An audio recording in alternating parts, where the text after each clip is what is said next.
Hey, good afternoon. MK Palmore, part of the leadership team for the San Francisco Bay Area chapter for Cyversity. I want to give this a minute or two to make sure we get enough folks piled into the room. I don't want anyone to miss anything. So I'll give this a minute before we kick the meeting off, but appreciate everyone joining the call.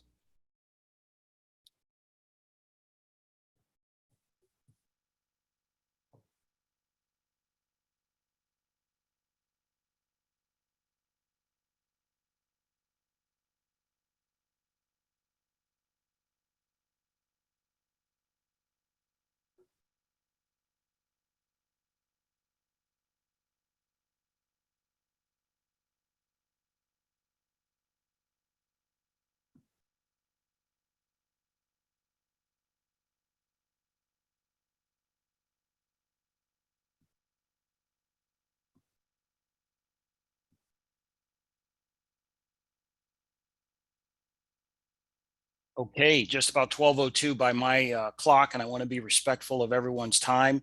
And thankfully, we will be recording this session. So if you've joined in and did not recognize it, I'm pretty sure Zoom gives you an indication that the session is being recorded.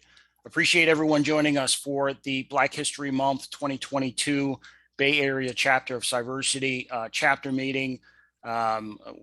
This is part of my favorite time of the month when we have these gatherings and meetings, because as part of the leadership team and organizing them, I love that we're able to deliver this kind of content to folks, but I also quite frankly always get something out of these sessions myself. And I think that today will absolutely be no different because we have a powerhouse, I think, panel scheduled for you guys to talk about their journey in information security. And we're going to get to that in a couple of minutes. But again, thanks everyone for joining.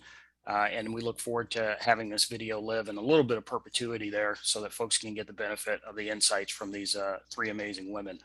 Cyversity mission, we always like to iterate at the top of the meetings.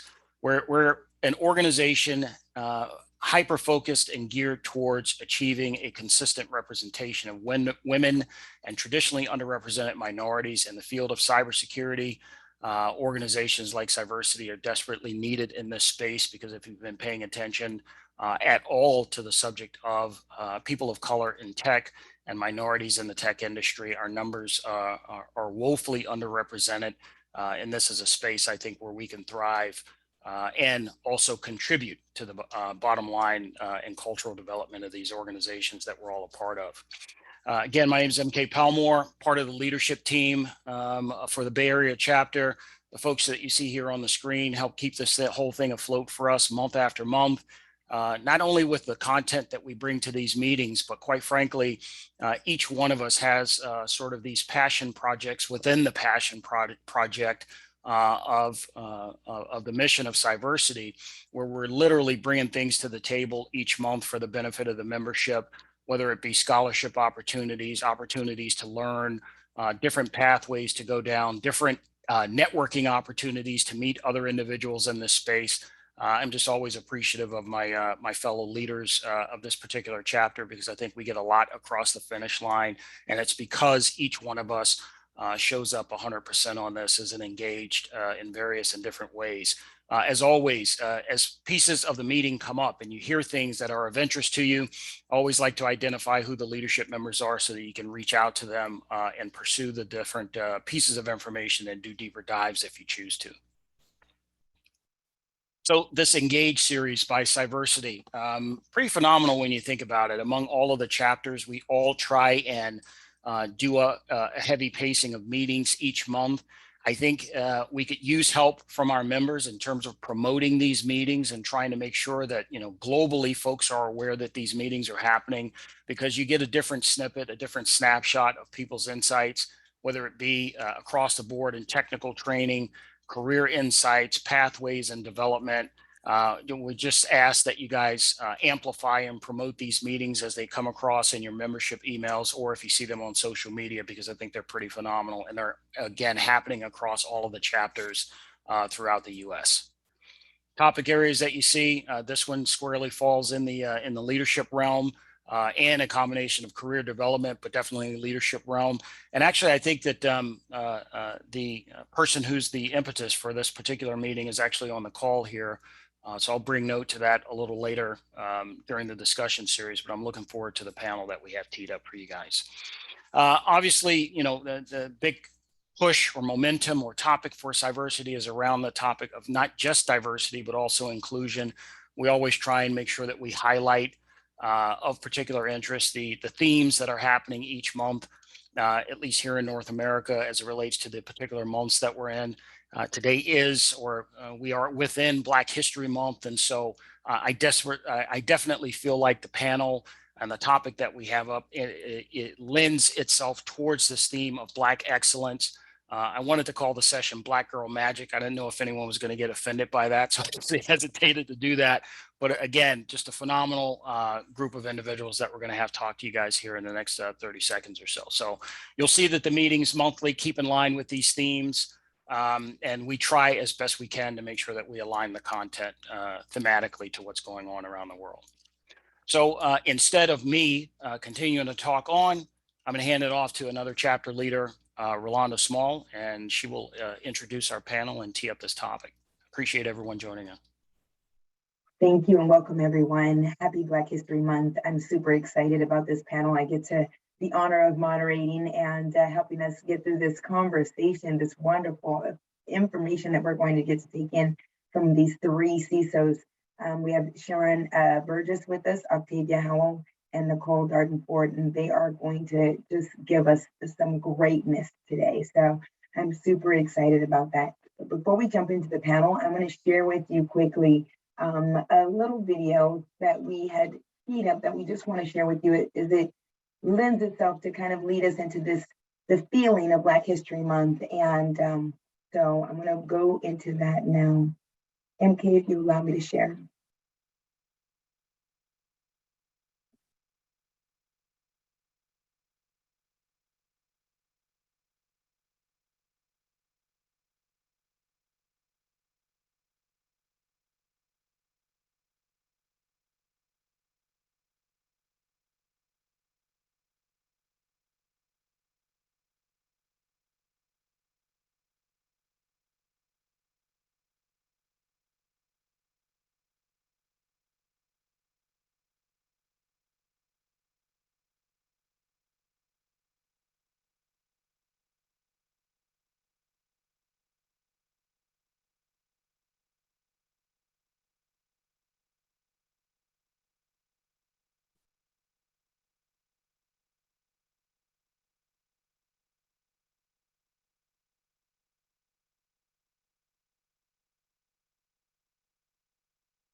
So we just wanted to share with you that little video to kind of get you in the right mindset. Black women have been doing amazing things for a very, very, very long time. And we want to just make sure that you have an opportunity today to experience some additional magic and some of that additional input and excellence that we have from our panelists. So we're going to go into a few questions, but before we get started, I just want to have a few minutes to allow each of them to introduce themselves and give you just a snippet of who they are and their background, because we're going to go into more as we have some conversation. Sharon, would you like to go first? Sure. My name is Sharon Burgess. I'm the Chief Information Security Officer at BCD Travel. BCD Travel is a travel management company. We do corporate travel. We have operations in 109 countries, of which my team has responsibility for 30 of those countries directly. And then we have franchisees in the other 80 or so countries. And so we work all over the world to make sure that very large companies are able to travel and get their people to meetings and to conferences and the like. In addition to that, we have a number of sister companies that include meetings management companies. So if you go to a conference and you do registration and there's the speakers and all the lights and all of that, we do that as well, which also includes a virtual meetings business. And we also have a consultancy company. And so we're the second largest travel management company in the world. And I'm located in Atlanta. Beautiful. Thank you, Sharon. Nicole, would you mind introducing yourself to everyone? Yeah, hi, my name is Nicole Ford. I am the Global CISO and Vice President for Carrier Corporation. We are a HVAC, refrigeration, fire security and safety company. We're about $18 billion. We're across, we have 55,000 people, over 110 countries. So we're represented well around the world. And most people know that we're a founders company. So we founded and created HVAC. That is our thing. We also were a pretty critical factor when it came to getting vaccines distributed for COVID-19. We recently went public 2 years ago, excuse me. And that was a big deal for us. We were a part of a bigger conglomerate called United Technologies, which is now Raytheon Technologies. And so it's been 2 years since we spun, and we are a public standalone organization. So super excited to be here to talk to you guys. Carrier is an amazing company with such a great background, and I'm super excited to work for them. Beautiful. Thank you so much for that introduction, Nicole. Octavia, please share. Thank you. My name is Octavia Howell. I am the regional CISO of Equifax Canada. I'm the actual CISO for the Canadian business unit. And also I have been, and I'm a member of Cyversity.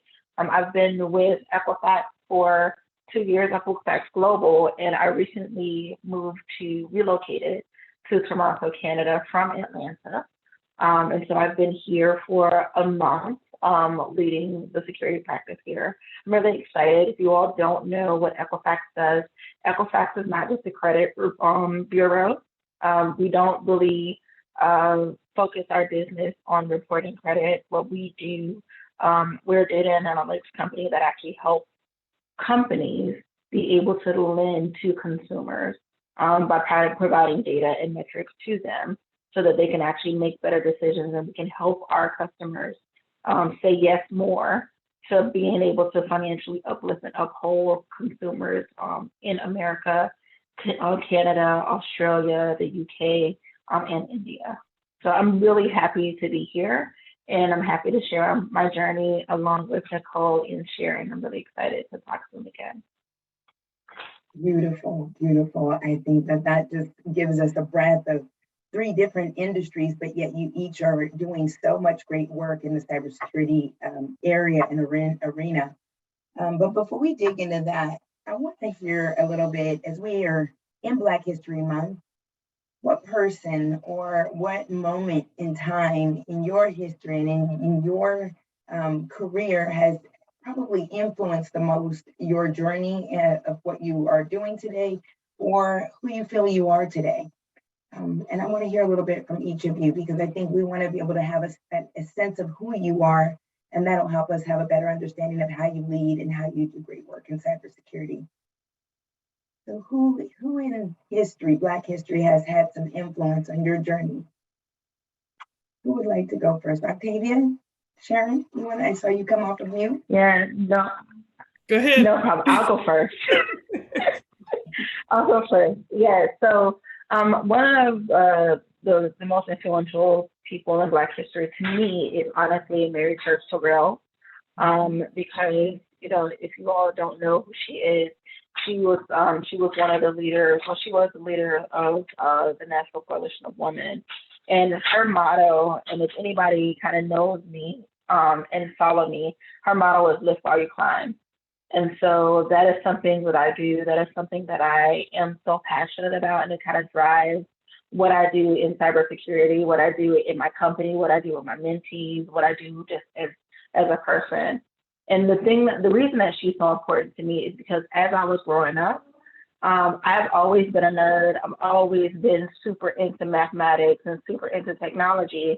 However, no adult was into technology that I knew of. No one really understood technology, right? But then when I went to Spelman, I started realizing that people who I actually grew up with in my church actually graduated from Spelman computer science, actually was leading in like big deals in corporations, leading CIOs and stuff like that. And I was just so perplexed as to why I did not know this. Like why I had to find out after, going, I feel like things could have been a lot easier. So that's why Mary Churchill kind of resonates with me, because I don't believe that, especially as a Black woman, we should hide in the shadows, right? We should definitely be visible so that those that's coming behind us see exactly what we're doing and be able to thrive, because it's very difficult to see what you can't, to be what you can't see. I love it. I love it. I think you're spot on. Live while you climb. I can't go wrong with that. As long as you bring others along, you will continue to grow yourself. I love it. Sherron, you had someone you wanted to share. Yeah, I mean, I think mine's a little closer to home, and honestly, it's my mom. And the reason why is my mom is the oldest of 8, coming from a rural community in Tennessee, and she's the first to go to college. She was the first Black PhD graduate from North Carolina State in sociology, and she has modeled for me what it's like to be the first and to be the only one in the room, and to watch how she moves and navigates through that, dealing with all the political turmoil that comes along with, someone seeing you as different, has really been an inspiration for me, and also has helped me to just see how that works. And to have that experience as a child, and that opened me up to the world in terms of what she was able to do, which is why I love where I work today. I have this responsibility and the ability to talk to people all over the world and affect things in the world. And so it's honestly my mom, and it's just so powerful on how exceptional she is and how she has navigated her career and how that's helped me out. You can never go wrong when it's your mom. It's always your mommy, right? I love it. Yes. And Nicole, who has influenced you? So I have 2, right? Being a Black female, so I picked Colin Powell and Maya Angelou for different reasons. So Colin, because I served in the military, I served a few years, and he was our general at the time. And I also served with him again as he was the Department of State, he was head of Department of State. So that was the 2 times I got a chance to serve with him. And he always led from the back. He was a phenomenal leader, person, and he was a man of many firsts too, right? So being the first Black National Security Advisor, chairman of the Joint Chiefs of Staff, the first Black Secretary of State. So many firsts, and he did everything with grace. So watching him really helped me to understand it was okay to be a leader, right? And be Black, right? So I had to see somebody first who was doing all of those things, and that really helped me. The other thing that I really enjoyed about him is that he's a problem solver. And in technology, one of the things that we do is we solve problems, right? The tech is great, but I mean, ultimately, we're there to solve a problem and use technology to do it and to add value. Maya Angelou, because, she really taught me that I wasn't alone in being a Black female, right? So reading her book, I Know Why the Caged Bird Sings was really important to me as a teenager, and helped me because I grew up in the Bay Area, right? So I saw a lot of diversity, but still really kind of grappling with being a Black female and being the first in many areas really helped me to understand that success was really about me liking myself and what I do and how I do it. And that's what I really learned from her. I was super excited to see her on the quarter, right? Just these little things and all of the amazing accomplishments from people like Maya and Colin have really been influential in helping me as a leader. That's awesome. And the fact that you picked up on that these individuals were great in their own right, but they were also standing as examples, and then you took on some of those characteristics to share. I think that's just awesome that you were able to not just see them from afar, but work with them also, right, in front and center. That's awesome. So Each of you coming into being CISOs, that didn't happen just by accident. You've been in your industry and in your field for quite some time now. You to get to the ranks that you are at, to become that successful, you had to go through a number of things. Can you share with individuals here some of the systemic racism and gender biases that you've had to overcome and how you were able to do that in your field so that you could become successful? Octavia, you want to start? Sure. Again, I can't go back. Those who know me, I have a very powerful presence when I walk in a room, right? And sometimes that is an excuse for people to kind of label a certain, someone a certain way. And so I own my powerful presence. My mother told me that when I walk in the room, people should know that I've entered the room without me saying a word, right? And that's how I carry myself. That is who I am. And that's those who come after me. I kind of tell them the same thing. Your presence should be felt, not heard, right? And so I think some of the things that I've had to deal with is more on the lines of, I was 27 when I got my first VP title, right? I didn't tell people how old I was. I just performed, and people, that's one thing. We didn't have video conferences so much then. There's like a lot of things on the phone, was on the phone. So people didn't really see you unless they physically came to see you, right? And so I remember having really good relationships with people over the phone via phone conferences, right? They loved my work. They would work with me, and then they say, "Hey, we're coming to Atlanta, and we would love to make sure we meet up together." And I said, "Absolutely." And when they saw me, it's kind of like they kind of choked on themselves a little bit. They, one, here's this young girl. Two, I've always worn stilettos and put on makeup and always been 100% female. No anything trying to be something that I'm not, right? And immediately you can tell the difference in the way that I was treated when he saw me, right? And so, as a 20-something-year-old, I was kind of like, oh my God, why aren't you talking to me? Why aren't you talk to me? Be friends with me.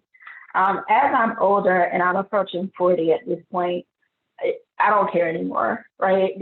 This is my position. This is where I am. If you do not want to have a conversation with me because of whatever bias you have, then it seems like your work won't get done. It seems like you just won't be able to, get through this because I'm the one that has to sign off on this in the first place. So either you're going to respect my work and who I am, right? And put all those other things that you grew up and all that, fluff aside, or we can actually work together and cordially be able to move forward.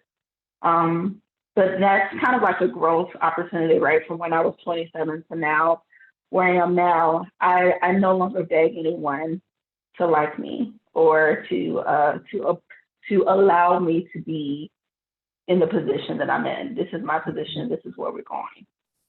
I love that answer. I mean, you stood in your power, and that's how you're going to handle it. If anybody wants to come at you with any bias, then you're going to stand in your power, and without them moving past that, they won't get what they need from you. So I think that's pretty powerful. How about you, Sharon? Yeah, I just want to comment on that, especially about the way, walking into a room and the way you carry yourself and the way you dress is so significant for women, especially Black women, especially things like your hair. You talk about what it looks like to carry yourself. I mean, I have locks all the way down to my waist. And so if I come in there with like my full, they're going to be like, wait a minute, right? And so now I have to look cute color. So, it doesn't scare you at the full presence of what it is I'm going to bring to the table. So I agree with you, Octavia, around, you feel the presence. And I think that that's something I won't say it's something that you learn, it's just something that you embrace, that Mhm. you can walk in powerfully, or you can be powerful and not say a word. And I think that that's so significant. I also wanted to comment on, it just kind of on the gender bias. And I also run into the issues with vendors, right? Mhm. So I have two of my cybersecurity practice leads are middle-aged white guys. And so I'll walk into this meeting with the vendor, we're getting ready to buy something, and they'll walk in with me. My leaders will walk in with me, and I'll see the vendors deferring to them.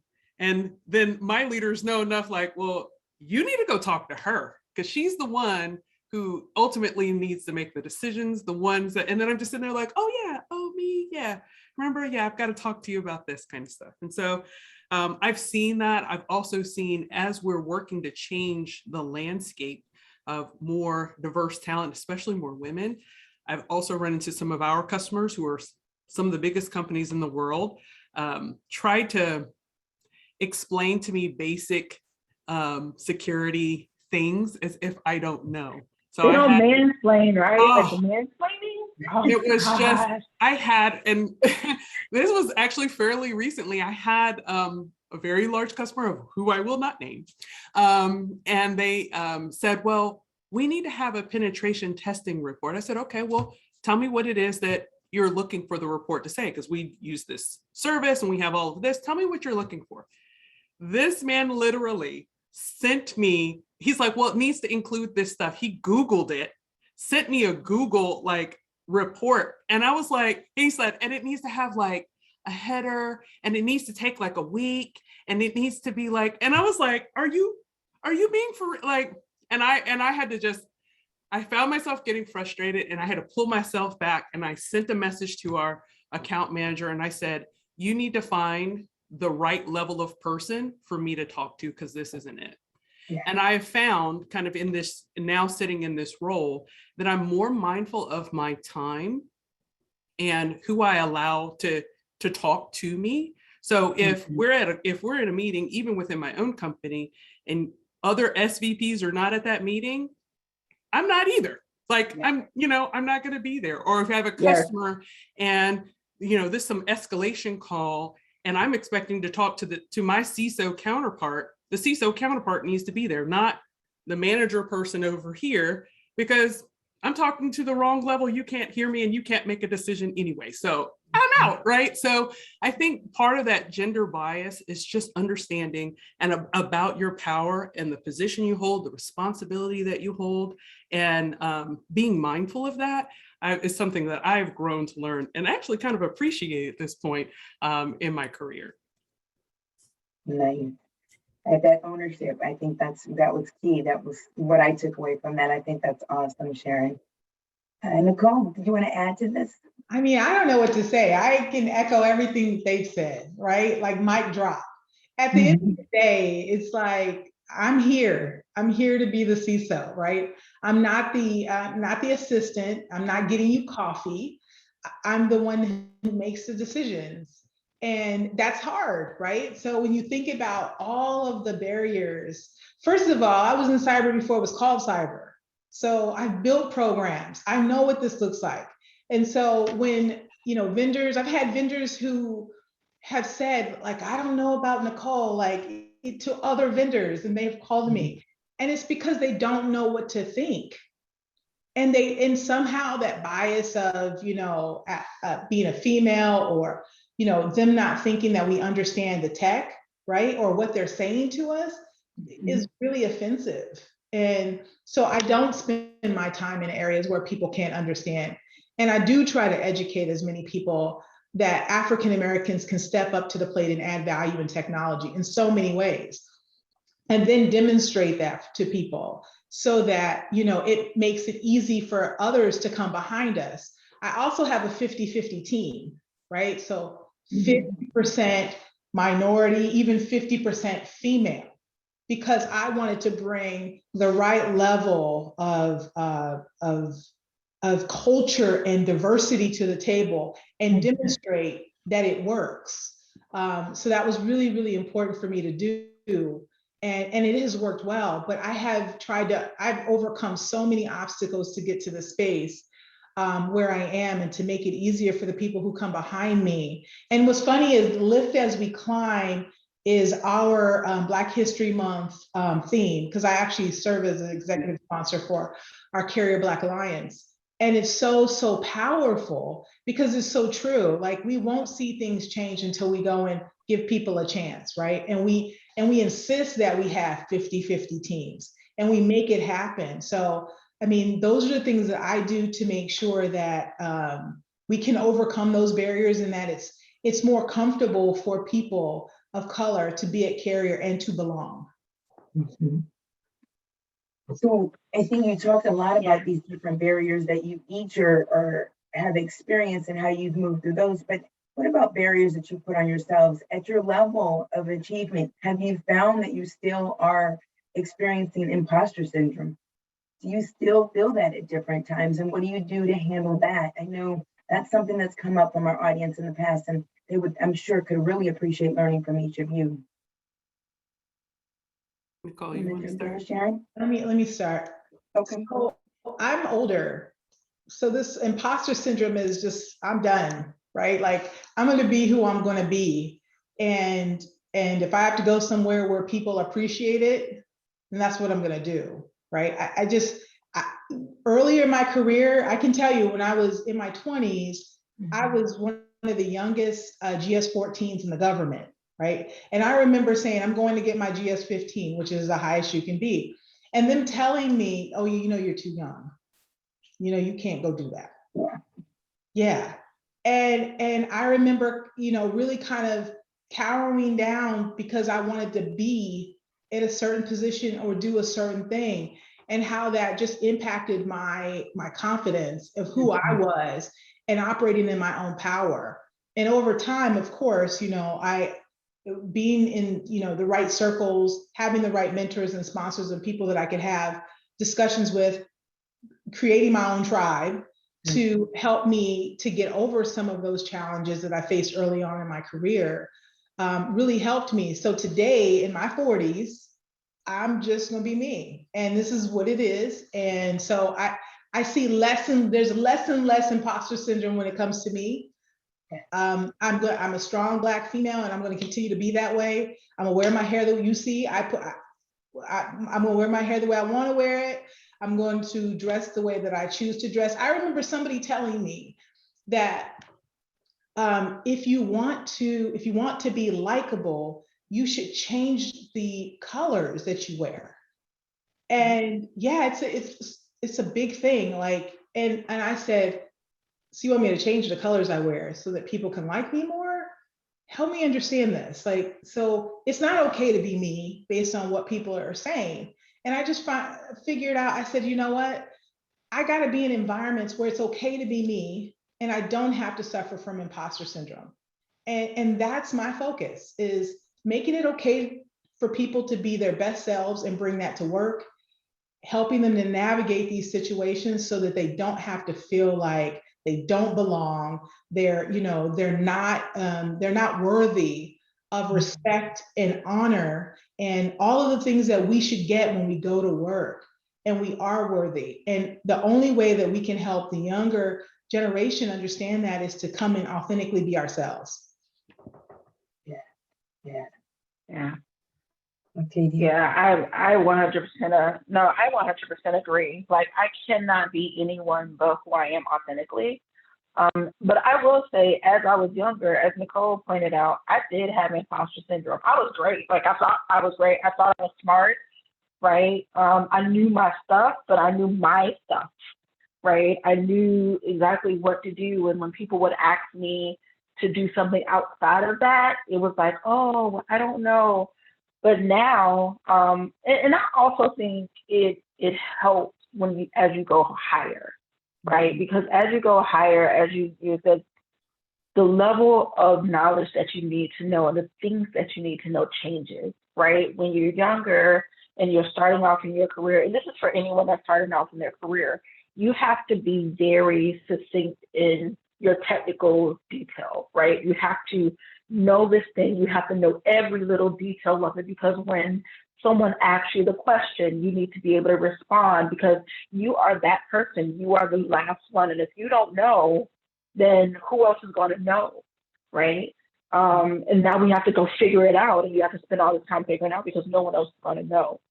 As you go higher, the level of detail gets broader, and there's more information, there's more things that you are responsible for, but you realize that you are not the one that has to know everything, right? And as soon as I got rid of the mentality that I did not need to know, like I have very competent team members. Like my team is amazing. The things that they don't know, right? We have a conversation about, we are taking a coaching session.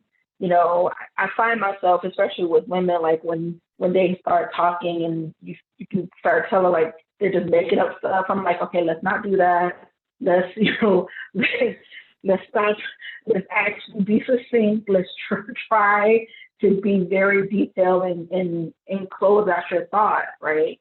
But as I got older again and the higher I go, I don't really have imposter syndrome anymore because everyone at my level, we're just trying to figure it all out.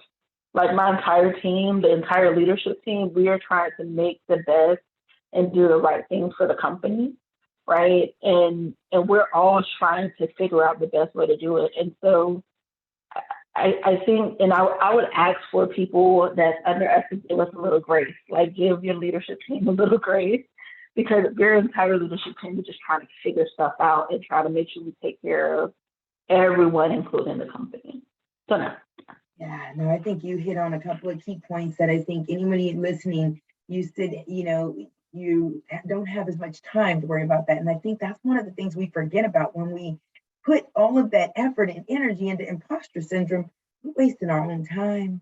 We're wasting a lot of energy and things. And so I think you were spot on as you continue to climb and as you're talking to the younger people on the line and people who are navigating their careers.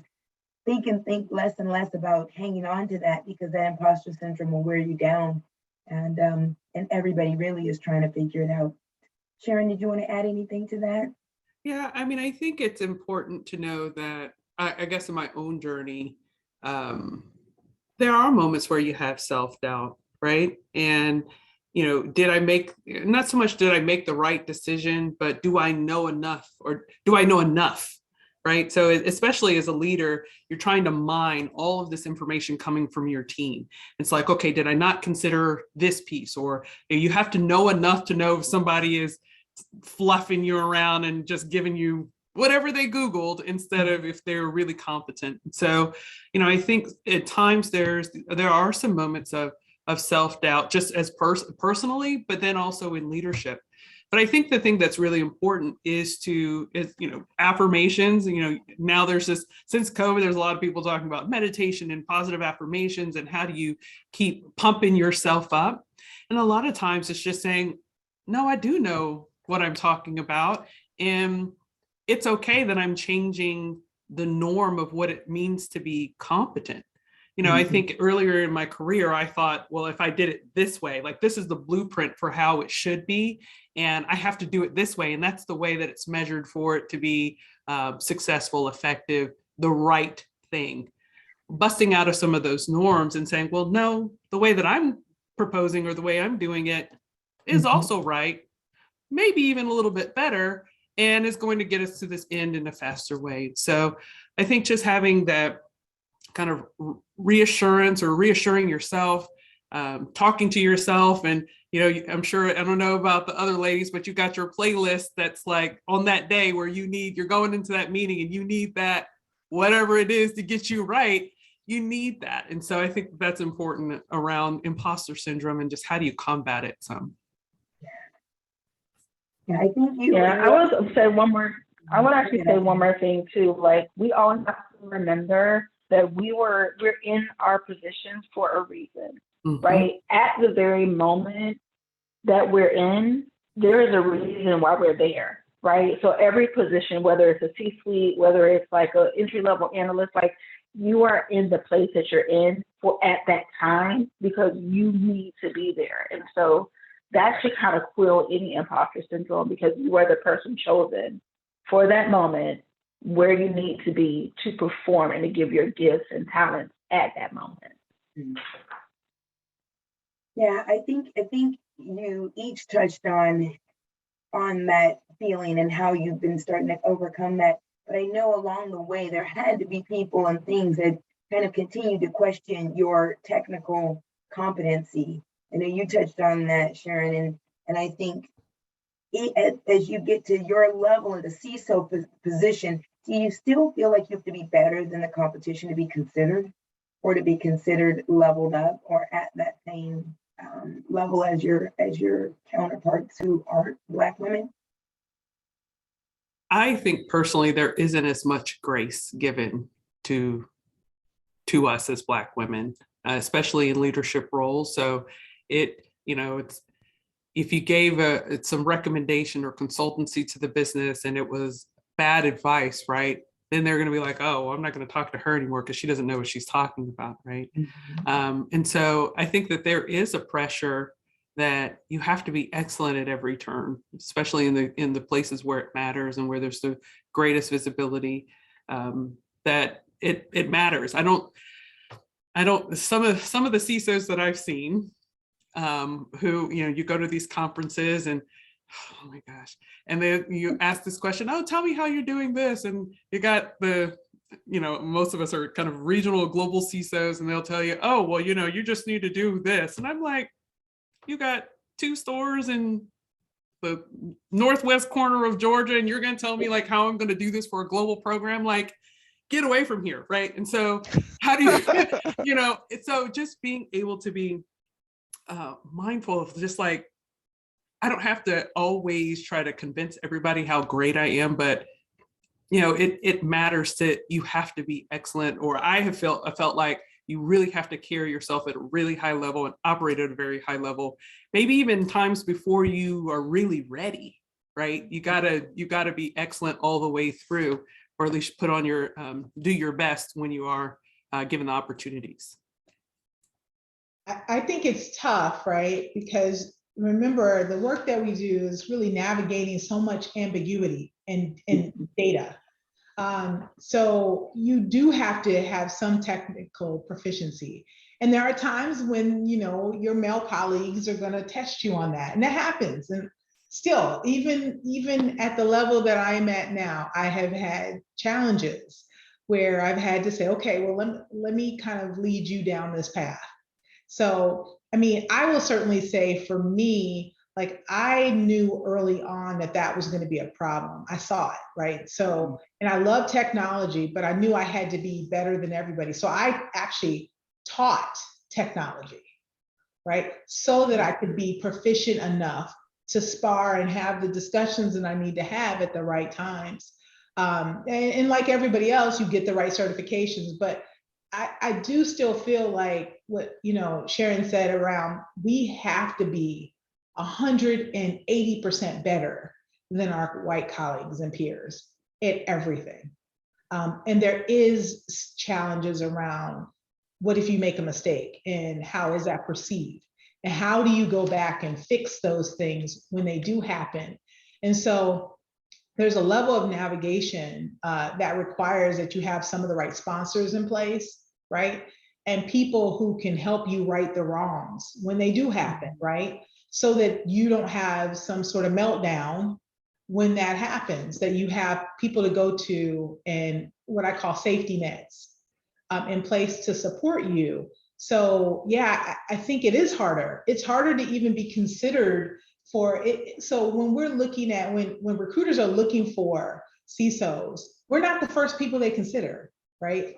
And it's just absolutely the truth. So, you have to package yourself in a very specific way to be known in the community. And Sharon said it well, like, that CISO who has like 10 offices tells you, yeah, go on and do that. And everybody's like he said the thing that was the most amazing thing, he didn't.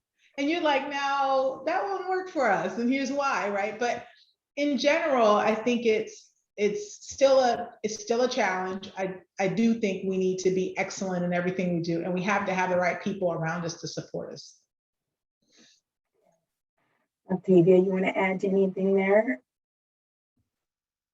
Yeah, I have a little different perspective, and this is just recently, right? So I have always operated with a spirit of excellence. And I would not put my name on anything, or, you know, literally, like I always say, like I can't be a part of a losing team. Like this is a losing team, I have to go. So like I can't do this, right? So that has always been kind of how I've operated. And as I have grown a little bit, and again, like I said earlier, you started, you know, seeing people at higher levels. I have found that sometimes my idea of excellence is too excellent for the companies that I have worked for, right? And so I've had my global CISO, Jamil Farshi, is like, he's a really good coach when it comes to that, right? I remember just last week, I was like, oh my God, I'm putting together all these presentations and I'm doing my, you know, my 30, 60, 90-day plan. I'm doing all this. And he's like, okay, remember that, like, you know, remember that, you know, we know that you're amazing. Like that, we wouldn't have put you into place if we didn't think you're amazing. He was like, can we break this up? He's like, you're trying to do things in 1 year that people have not done in 5 years. And I'm like, no, but I could do it. Like, what's the problem? We could do this. Like, what's the problem? And so he had to kind of pull me down and said, you know, try to clear. He's like, only jump over the hurdle that is the size that you need to clear it. Don't put so much energy in jumping over a 10-foot pole when you only have a 2-foot hurdle. And so when he said that, like I had to bring it down and realize like my idea of excellence, and I've been told this for about 10 years now, because like my previous managers have said, okay, straight A student, you need to bring it down a little bit. Like everybody, like we have C students here, right? You can't overperform everybody all the time, right? And so I think in some cases you have to know yourself and you have to have some level of self-awareness. Sometimes we have to allow good enough, still be excellent, still put your name on it, but allow good enough, but realize when your idea of excellence is a little bit too excellent for the situation. That's a great point. And I think that as Black people, we tend to want to deliver everything at the highest standard because we're worried all the time that it's going to be looked at or evaluated in a different way. And so I think that that is a huge thing to learn as you continue to grow through your career, is to know when to pull it back and to hear those cues in the room and from the key people that you can trust and be able to pick up on that. So thank you for sharing that, Octavia. I think that's spot on for people to be able to take that away as well. I trying to make sure I'm mindful of the time, and I'm also seeing questions coming in from the audience already. So I'm going to make sure I'm pivoting to a few of those. All of you have been CISOs now for a number of years, and this is from Kirby in the audience. What's next for you in your careers and different roles for you, given that, you know, you're at a pretty high level? Yeah, I think for me, one of the things that I'm looking towards is board related service. I enjoy what I do, but there's another piece of me that misses a little bit of the nonprofit world when you work for a for-profit company. And so being able to make a difference and, change other people's lives. So board services is one of those things. So as I mentioned, I sit on the board with Cyversity. And I work with a number of other nonprofits. And so that's what I'm looking forward to. I am weighing whether or not, I don't know if I ever saw myself as this, super, I want to be at this super big company and kind of lose track of my team and have, 500 people in my cybersecurity team that I don't know their names. I don't know if that's something that I'm necessarily interested in, but I think board service is really where I'm looking towards in the next part of my career. Nicole, have you thought through that? that Yeah. next stage? Yeah, I think board service as well is next for me. And I've been a CISO. I've had several stints as a CISO. I think I'm ready to do some digital transformation. So I think I'm probably going to pivot to become a CDO kind of over time. Not now, right? So, but in the future, I also love giving back. I think I enjoy being in the community and serving the community. And so I serve as the vice chairman for a nonprofit today that helps the Black community. So, you know, I will continue to serve in those type of roles that really kind of help enrich me, help me, because I do feel a need to support people and help people through some of the challenges we're facing today. It looks like Hakeem, did you have a question you wanted to ask of the panel? Hi, I'll come off mute. Thank you so much. It's so great hearing the messages and how you dealt with sticky situations. You know, we can learn stuff in school, but politics is a whole different game. Like, how do you read what's not being said in the room? Anyway, the question I have is, how did you know when you were CISO ready, right? When did you know that you were like, okay, I've had enough experience, I'm gonna apply for this job, I should be at this level? How did you know? So for me, and I'll go first. For me, I probably was CISO ready before I even applied or even thought about me being a CISO. Like, other people had to tell me, but it's one of those things that you have to make a decision. And like Nicole said, that, you know, we were in cybersecurity before it was called cyber. Like, I remember having to make the choice. Like, I was like, no, I do infrastructure security. Like, this is like real security work. And then at one point you're like, oh, okay, I guess I do cybersecurity. So I think you have to act where you have to know where you are and understand that, you know, if you have that itch, then you might have everything you need to be able to pursue it.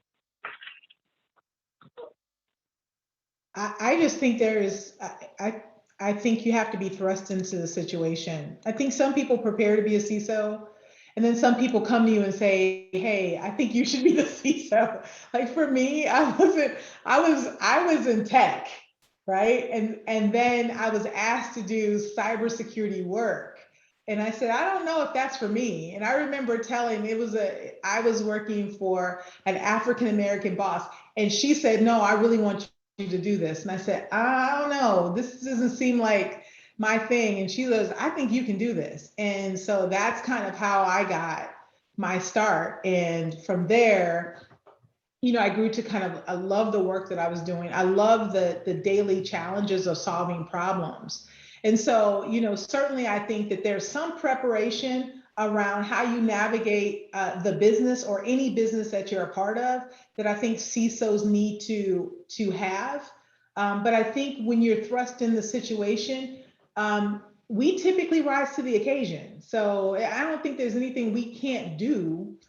And so thinking through whether I was ready or not, it happened. And so I would just say, trust your gut. I love that. I love that. And Sharon, how did you know? I kind of agree with Nicole. You get thrown in there. When you're being asked CISO questions and they're saying, hey, we need to talk to your head of security. And for me, I've been at the same company for a very long time. And it's like, hey, can you, well, you're asking me questions that require this kind of, so we need to have some, yes, I'll answer these questions, but we need to have another conversation. And so, you know, I think oftentimes we're doing the work before we're receiving the title. Mm-hmm. And, you know, I think for some of you who either don't have CISOs, who don't have existing seating CISOs, and saying, well, hey, this is what a CISO does. How about we have CISO title that goes along with it, or some of the conversations you can have with your managers, with your employers. But oftentimes it's Are you responsible for a program? Are you responsible for security related deliverables for your company? Are you the one who's kind of neck it is to choke if something goes wrong or things are not operating as they should? In a lot of cases, you're operating as a CISO. And so having those conversations to reset expectations, I think we don't do that as often. We just think somebody's going to wake up and say, hey, you should be a CISO tomorrow. Sometimes you have to educate your management teams, your HR teams, that's what it is, what it looks like, and that you should be titled and compensated accordingly. Yes, I love that advice. I think I was going to come off mute to say, like, we need to have a money conversation too. Yes. Yes. Yeah, but all three of you gave a different aspect and they gave a different idea on when you were ready or how you navigated that. And so I think each of you gave great inputs and ideas on probably things that people can do along the way, even getting to that CISO level. So I think that this is key, but I definitely will think about how we can put it back on the calendar and come back with each of you and talk through that money conversation. I think is a whole different one and one that everybody might want to hear. So. But I know we are coming close to the hour. I want to just say thank you. This has been amazing. It's been an awesome Black History Month discussion. To have the presence of all three of you here to be able to share your knowledge and expertise has just been wonderful. I'm going to go ahead and turn it over to MK, who's going to close us out for our monthly event here. And I just want to say thank you and have a wonderful, wonderful Black History Month. Awesome, awesome, awesome. Thank you. Hey, virtual round of applause here, emoticons, whatever it is you want to use. Love this conversation immensely. Probably for the first time since we've been doing this for 2+ years, I thought we probably needed an hour and a half for this discussion as opposed to the hour, because there's still a lot more on the table that I think we could tease out. So I will personally say on the heels of Rolanda's thank you and comments, Sharon, Nicole, Octavia, thank you very much for your insights. This kind of stuff is amazing. And for those of you who are new to Cyversity or new to the Bay Area chapter meetings, this is what we do consistently month after month. We're bringing you guys this kind of content, bringing you this kind of engagement from security leaders, security practitioners, those adjacent to the industry, everything that we can do to build the ecosystem that you need in order to be successful in pursuing careers in cybersecurity. So a couple of admin notes before we close out the meeting. Cyversity just moved to a paid membership model. I'm hoping, and I'll continue sending word or information out to our chapter personnel. I'd love to be the first chapter that's across the board. The majority of us have paid into the membership. There is a lot that Cyversity has done and has in flight in the way of scholarships. So many impressive things with the new jobs board, the ability to go in, not only seek jobs, but for employers to add jobs into that board. I think it'll be a game changer for lots of folks. Our chapter individually knows the importance of the scholarship opportunities that we provide.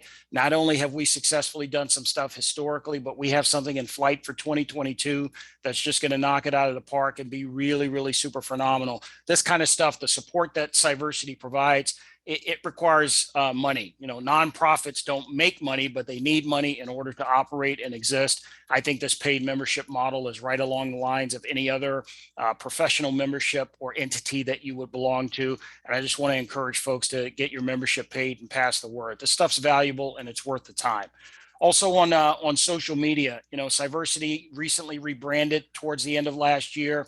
Let's amplify these messages. You see this stuff come out on Twitter. You see the messaging come out on LinkedIn, especially. That's the platform where most professionals are operating at any one point in time during the day. Let's amplify these messages. Let's get the word out about what Cyversity is doing and what we're able to accomplish, because we need to get more folks in the pipeline here, and we need to get more folks in the room and at the table. And this is one of the ways to do it.